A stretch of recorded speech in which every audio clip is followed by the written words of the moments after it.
Psalm 135 verse 14, the Lord will vindicate his people. Canaan yielded their land as a heritage to Israel his people. Jehovah is the Lord supreme, and as creator and true owner of the earth, he permits men to hold their lands as if they are under lease, a lease that is terminable at his pleasure. The nations of Canaan had become loathsome with abominable vices, and they were condemned by the supreme ruler and judge of all the earth, who deemed them to be cut off from the land which they defiled. The 12 tribes were charged to act as their executioners, and as their fee they were to receive Canaan as a possession, fulfilling the promise that he had given to Abraham and his seed through the covenant of salt. You may recall and that God allowed the Amorites to sojourn in the land until the cup of their iniquity was full, and then he commanded his people to take possession. Canaan land was already Israel's heritage since he promised long before they took possession.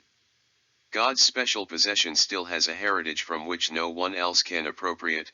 No enemy against God or his people will prevail, evidenced by the Six-Day War in 1967. The Lord himself was the only signer to the covenant he made with Abraham when he promised to give the land to Abraham's offspring, the faithful followers of Jehovah. The Canaanites, as well as the modern-day Palestinians, occupy Israel's land, and at some point, they will be driven out and the true and rightful heirs may dwell there in peace.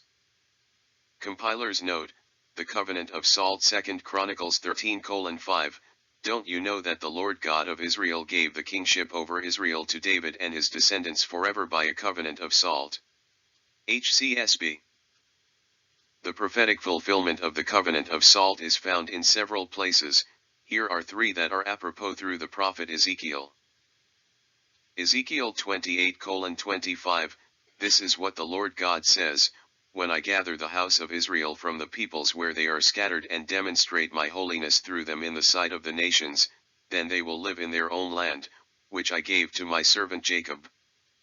Ezekiel 36:26-32, I will give you a new heart and put a new spirit within you, I will remove your heart of stone and give you a heart of flesh.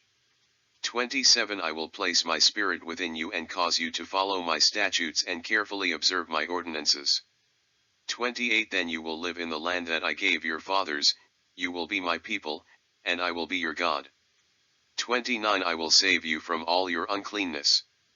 I will summon the grain and make it plentiful and will not bring famine on you. 30 I will also make the fruit of the trees and the produce of the field plentiful, so that you will no longer experience reproach among the nations on account of famine. 31 Then you will remember your evil ways and your deeds that were not good, and you will loathe yourselves for your iniquities and detestable practices. 32 It is not for your sake that I will act the declaration of the Lord God, let this be known to you. Be ashamed and humiliated because of your ways, house of Israel. Ezekiel 20:41-44, when I bring you from the peoples and gather you from the countries where you have been scattered, I will accept you as a pleasing aroma. And I will demonstrate my holiness through you in the sight of the nations.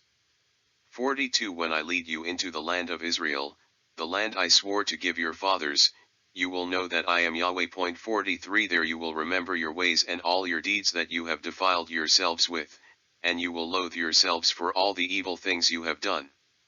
44 You will know that I am Yahweh, house of Israel, when I have dealt with you because of my name rather than according to your evil ways and corrupt acts. This is the declaration of the Lord God. HCSB. What a compassionate and forgiving God is the God of Israel, for Yahweh will vindicate his people and have compassion on his servants.